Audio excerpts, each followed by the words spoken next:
బాబెలా ఉన్నాడే? ఇన్నేళ్ల తర్వాత వచ్చి నువ్వెలా ఉన్నావే అని అడుగుతావనుకున్నాను. కానీ బాబెలా ఉన్నాడని అడిగావు చూడు, అదేనయ్యా నువ్వు. ఇప్పుడు వాడెలా ఉన్నాడో తెలుసా?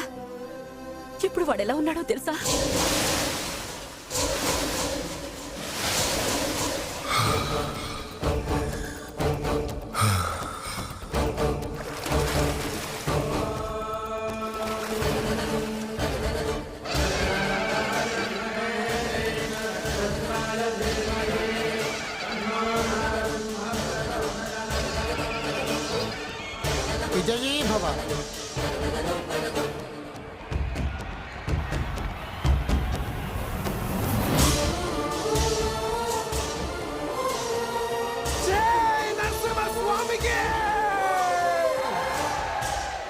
నరసింహస్వామికి నరసింహస్వామికి నరసింహస్వామికి నరసింహస్వామికి నరసింహస్వామికి నరసింహస్వామికి నరసింహస్వామికి నరసింహస్వామికి నరసింహస్వామికి నరసింహస్వామికి నరసింహస్వామికి నరసింహస్వామికి.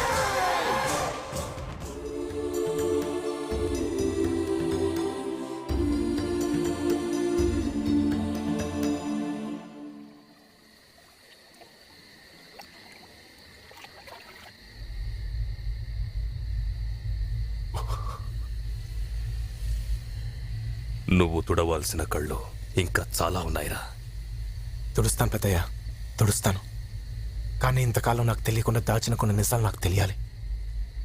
ఎందుకు నన్ను చిన్నప్పటి నుంచి రహస్యంగా పెంచారు? ఎందుకు నన్ను మహాలక్ష్మి చదివే కాలేజీలో చేర్పించారు? ఎందుకు మహాలక్ష్మి నన్ను ప్రేమించేలా చేయమన్నారు?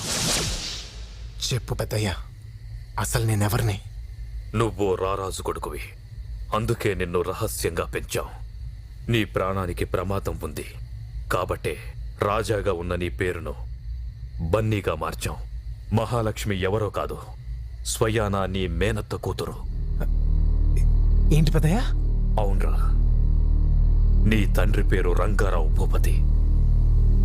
ఈ ఊరి గుళ్ళో ఉండే దేవుడు నరసింహస్వామి అయితే ఈ ఊరి జనం గుండెల్లో ఉండే దేవుడు మీ నాన్న.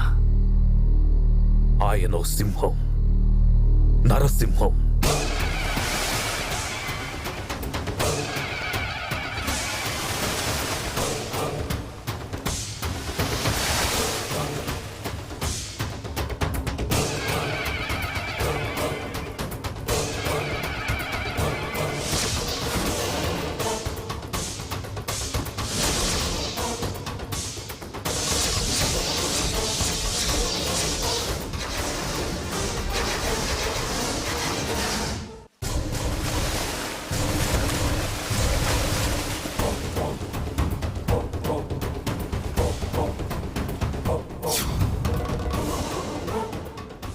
గోదావరి పక్కనే ప్రవహిస్తున్నా ఆ నీళ్లు పొలాలు పండడానికి ఉపయోగపడడం లేదు. ఈ సంవత్సరమైనా వర్షాలు పడి పేద రైతులకి ఏ లోటు లేకుండా చూడు స్వామి.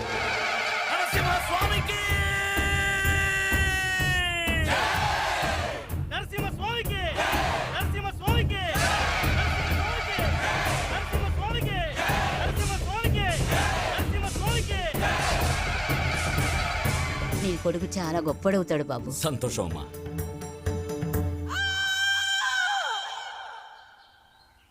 మహాలక్ష్మి ఏమండి, మా అన్నయ్యడండి. వస్తూ ఉంటారు లేవే.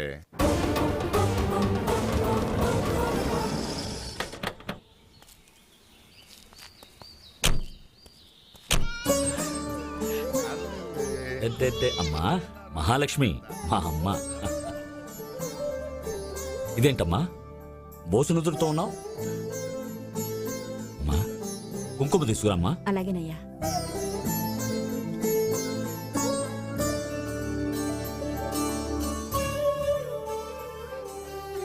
నా చెల్లి ఎప్పుడూ ఇలాగే ఉండాలమ్మా. నిన్ను పెళ్లి చేసి అత్తారింటికి పంపిన తర్వాత నా చెల్లి నాకు దూరం అయిపోయింది అనుకున్నాను. కానీ మళ్ళీ నా కోడల రూపంలో నా ఇంటికి వచ్చేస్తుంది. దీన్ని మన రాజాకిచ్చి చేద్దాం. ఏమంటావమ్మా? అడిగితే దేవుడు వరాలిస్తాడో లేదో తెలియదు కానీ అడగకుండానే వరాలిచ్చేవాడు మా అన్నయ్య. నా కూతురు నీ ఇంటి కోడలవ్వడం కంటే నాకు వేరే అదృష్టం ఏముంటుందన్నయ్యా? అయ్యా ఉమ్? ఒకసారి ఇలా వస్తారా? ఏంట్రా నువ్వు ఈ పిల్లని మన రాజాకిచ్చి చేస్తానంటావేంటి? మన రాజాగాడికి ₹1 కోటి కట్నమిస్తారా బయట? రే, కట్నం డబ్బుగా వస్తుందిరా, కానీ ప్రేమ అలా కాదు, వెలకట్టలేందిరా. రక్త సంబంధం. నువ్వు మారవురా, మారవు. మారను. ఏంటన్నయ్యా లోపలికి తీసుకెళ్లి తిడుతున్నాడా రంగస్వామి? చిన్నప్పుడు స్నేహితుడు కదమ్మా, రోజుకొక్కసారైనా నన్ను తిట్టకపోతే వీడికి తోచదు. ఎరా ఊరుకోండి అయ్య గారు మీరు మరీను. అమ్మా, కలెక్టర్ గారు ఊర్లోకి వచ్చారట, నీ వెళ్ళి కలిసి వస్తాను. ఆ? అలాగే అన్నయ్య. మీ నాన్నకు రైతులంటే ప్రాణం. వాళ్ళ ఆత్మహత్యలు చూసి చలించిపోతుండేవాడు. పోలవరం ప్రాజెక్టు కడితే కొన్ని లక్షల రైతు కుటుంబాలు బాగుపడతాయని అతని తాపత్రయం. ఆ ఆశయం కోసమే పోరాడుతుండేవాడు. ఆ ఆశయం కోసమే తప్పిస్తుండేవాడు.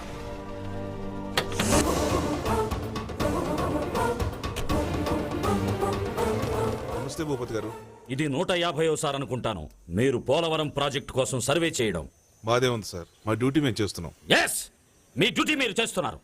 You are doing your duty for the sake of your salary, not for the society. You are doing your duty to satisfy the politicians, not for the public. You are doing your duty for the sake of your status, not for the service. ఇదేనా మీరు చేస్తున్న duty? అది కాదు భూపతి గారు. ఏయ్! ఆ party గెలిచినప్పుడు ఒకసారి, ఈ పార్టీ గెలిచినప్పుడు ఒకసారి, ప్రైమ్ మినిస్టర్ మారినప్పుడు ఒకసారి, చీఫ్ మినిస్టర్ మారినప్పుడు ఒకసారి, ప్రతిసారి వచ్చి కొత్తగా సర్వేలు చేసి, రిపోర్ట్లు రాసి, కాంట్రవర్సీ చేసి, ఆ ఫైల్ ని తీసి ఓ మూల పారేసిపోవడం. Is that what you call duty? బాగుంది, చాలా బాగుంది. ఈ ప్రాజెక్ట్ కట్టి గోదావరి నీళ్లు సరిగ్గా ఉపయోగించుకుంటే ఆంధ్ర, తెలంగాణ, రాయలసీమల్లో 24 లక్షల ఎకరాలకు సాగునీరు దొరుకుతుంది. 7 లక్షల ఎకరాల మెట్ట భూమి సాగులోకి వస్తుంది. 960 మెగావాట్ల జల విద్యుత్ ఉత్పత్తి అవుతుంది. లక్షలాది మంది పేద రైతులకు, కూలీలకు తిండి దొరుకుతుంది. ఈ నిజాలన్నీ అందరికీ తెలుసు, కానీ ఎవరు ఏం చేయరు. ఏం? ఎప్పుడో 1946లో మొట్టమొదటిసారిగా పోలవరం ప్రాజెక్టు కట్టాలని నిర్ణయించారు. 1981లో శంకుస్థాపన చేసి ఇదిగో ఈ శిలాఫలకం వేశారు. దశాబ్దాలు గడిచిపోతున్నాయి, ప్రభుత్వాలు మారిపోతున్నాయి, ఫలితం మాత్రం శూన్యం. ఎక్కడో మహారాష్ట్ర నాసిక్లో పుట్టిన గోదావరి నది రాష్ట్రాలు దాటి ఇక్కడకు ప్రవహిస్తూ వచ్చేది ఎవరికీ ఉపయోగపడకుండా వెళ్లి నరసాపురం దగ్గర సముద్రంలో కలిసిపోవడానికి కాదు సార్. తన నీళ్లను పాలుగా ఇచ్చి పంట పొలాలను బిడ్డలుగా పెంచాలని, బంగారం పండించాలని. కానీ ఏం జరుగుతుంది? కళ్ల ముందు 70% గోదావరి నీళ్లు వృధాగా వెళ్లి సముద్రంలో కలిసిపోతున్నాయి. ఏమిటి దీనికి పరిష్కారం? క్షమించండి సార్, ఇది గవర్నమెంట్ పాలసీ మ్యాటర్. నన్ను అడిగి ఏం ప్రయోజనం లేదు. అయితే అడగవలసిన వాళ్ళని అడుగుతాను. రంగస్వామి, అయ్యా, రేపొద్దున్నే రైతులందరినీ కాటన్ దొర విగ్రహం దగ్గరకు రమ్మని చెప్పు. ర్యాలీగా బయలుదేరి హైదరాబాద్ వెళ్దాం. గోదావరి తల్లి గుండె ఘోషను గొంతెత్తి వినిపిద్దాం.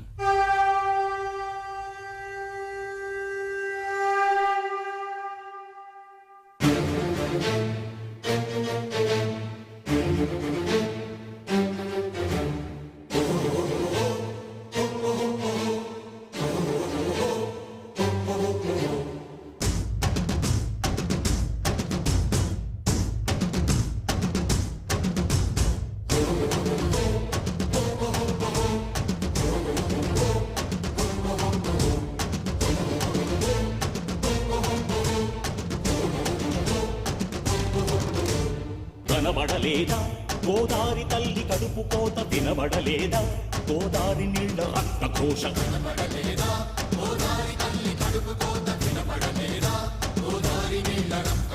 గుండె నిండా పాలున్న బిడ్డల కందించలేని తల్లి బతుకు దేనికని?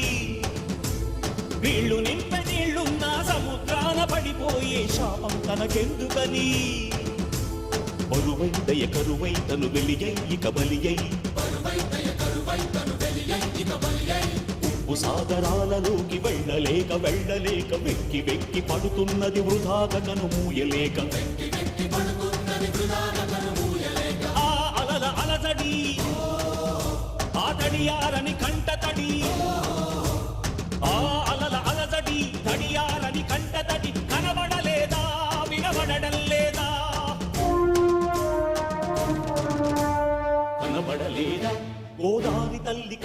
కోత వినబడలేదా గోదారి నీళ్ల రక్తఘోష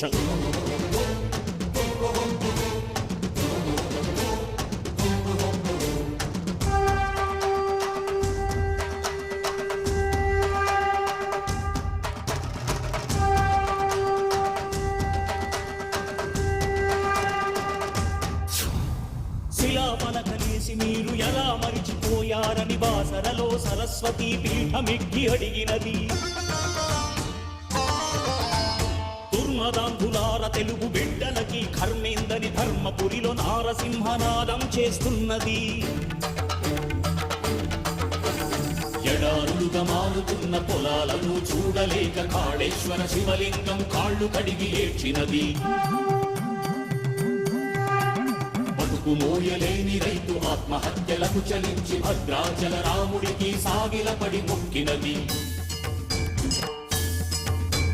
పాపి కొండల గుండె ధారై ప్రవహించినది ధవళేశ్వర కాటను మహాశయుని తలచినది సిగ్గుపడంటది కుటిల నాయకులను తిట్టినది గుండె పగిలి నరసాపూర్ సముద్రాన దూకినది